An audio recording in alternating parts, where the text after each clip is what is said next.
જય શ્રી કૃષ્ણ. સર્વ ભક્ત મિત્રોને મારા નમસ્કાર. મિત્રો, સ્વાગત છે આપનું મારા પ્રભુજી ચેનલમાં. જયા એકાદશી વ્રતનો મહિમા. પુરાણોમાં માઘ માસને ખૂબ જ શુભ માનવામાં આવ્યો છે. આ મહિનામાં સ્નાન, દાન અને વ્રતનું ફળ અન્ય મહિનાઓ કરતાં વધુ હોવાનું કહેવાય છે. માઘ માસના શુક્લ પક્ષની એકાદશીને જયા એકાદશી કહેવાય છે. આ એકાદશી ખૂબ જ શુભ છે. આ એકાદશીનું વ્રત કરવાથી વ્યક્તિને નીચ યોનિમાંથી મુક્તિ મળે છે. પદ્મપુરાણ અનુસાર ભગવાન શ્રી કૃષ્ણે યુધિષ્ઠિરને એકાદશી તિથિનું મહત્વ સમજાવતા કહ્યું કે આ જયા એકાદશી એ જીવનના આ જન્મ અને પૂર્વજન્મના તમામ પાપોનો નાશ કરવા માટે શ્રેષ્ઠ તિથિ છે. એટલું જ નહીં, તે બ્રહ્મ હત્યા અને પિશાચ તત્વો જેવા જધન્ય પાપોનો પણ નાશ કરનાર છે. શાસ્ત્રો અનુસાર આ એકાદશીનું વ્રત કરવાથી વ્યક્તિને ક્યારેય પિશાચ કે પ્રેત યોનિમાં જવું પડતું નથી અને મૃત્યુ પછી મોક્ષની પણ પ્રાપ્તિ થાય છે. એવી ધાર્મિક માન્યતા છે કે જેણે જયા એકાદશીનું વ્રત રાખ્યું છે તેણે તમામ પ્રકારનું દાન આપ્યું છે અને તમામ યજ્ઞો કર્યા છે. આ વ્રત કરવાથી ભક્તને અગ્નિષ્ટોમ યજ્ઞનું ફળ મળે છે. એવું પણ માનવામાં આવે છે કે જે ભક્ત આ વ્રત પૂરી ભક્તિ સાથે રાખે છે તેને ભૂત પ્રેત અને પિશાચ યોનિની યાતનાઓ ભોગવવી પડતી નથી. તો શરૂ કરીએ જયા એકાદશી વ્રત કથા. એક સમયની વાત છે. સ્વર્ગલોકમાં દેવરાજ ઇન્દ્ર રાજ્ય કરતા હતા. દેવગણ પારિજાત વૃક્ષોથી યુક્ત નંદનવનમાં અપ્સરાઓ સાથે વિહાર કરી રહ્યા હતા. 50 ગાંધર્વોના નાયક એવા દેવરાજ ઇન્દ્ર સ્વેચ્છાનુસાર વનમાં વિહાર કરતા ઘણા હર્ષ સાથે નૃત્યનું આયોજન કર્યું હતું. તેમણે એમાં ગાંધર્વો ગાન કરી રહ્યા હતા. એમાં પુષ્પદંત, ચિત્રસેન અને તેમનો પુત્ર મુખ્ય હતો. ચિત્રસેનની પત્નીનું નામ માલિની હતું. માલિનીને એક સુંદર કન્યા ઉત્પન્ન થઈ હતી. એ પુષ્પવંતીના નામથી વિખ્યાત હતી. પુષ્પદંત એક ગાંધર્વનો પુત્ર હતો. એને લોકો માલ્યવાન કહેતા.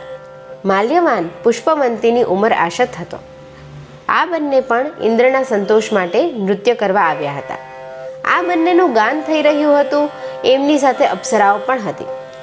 પરસ્પર પ્રેમના કારણે આ બંને મોહને વશીભૂત થઈ ગયા. ચિત્તમાં ભૂતિ આવી ગઈ. આથી તેઓ શુદ્ધ ગાન ન કરી શક્યા. ક્યારેક તાલનો ભંગ થઈ જતો તો ક્યારેક ગીત બંધ થઈ જતું.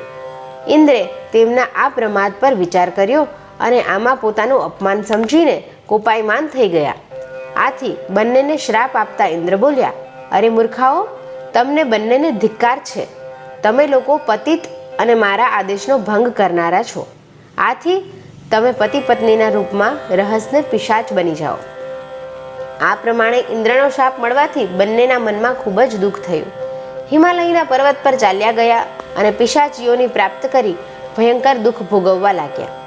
શારીરિક યાતનાથી ઉત્પન્ન થયેલા તપના પીડાથી બંને પર્વતની કંદરાઓમાં ભટકતા હતા.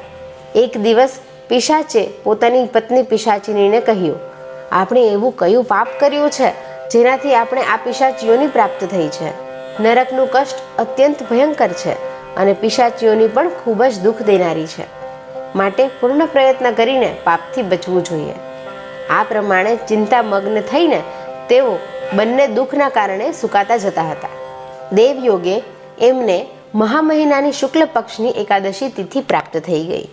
જયા નામની આ પ્રખ્યાત આ તિથિ બધી તિથિઓમાં ઉત્તમ છે. આ દિવસે એ બંનેએ બધા પ્રકારનો આહાર ત્યજી દીધો. જલપાન પણ ન કર્યું. કોઈ જીવની હિંસા પણ ન કરી. એટલે સુધી કે ખાવા માટે ફળ પણ ન કાપ્યું. નિરંતર દુઃખથી યુક્ત થઈને તેઓ એક પીપળા નીચે બેસી રહ્યા. સૂર્યાસ્ત થઈ ગયો. એમના પ્રાણ હરી લેનારી ભયંકર રાત્રિ ઉપસ્થિત થઈ. એમને ઊંઘ પણ ન આવી. તેઓ રતિ કે બીનું કોઈ સુખ ન લઈ શક્યા. સૂર્યોદય થયો. બારસનો દિવસ આવ્યો. આ પ્રમાણે એ પિશાચ દંપતી દ્વારા જયા એકાદશીના ઉત્તમ વ્રતનું પાલન થઈ ગયું. એમણે રાત્રે જાગરણ પણ કર્યું હતું. આ વ્રતના પ્રભાવથી અને વિષ્ણુની શક્તિથી એ બંનેનું પિશાચપણું દૂર થઈ ગયું. પુષ્પવંતી અને માલ્યવાન પોતાના રૂપમાં પૂર્વ રૂપમાં આવી ગયા.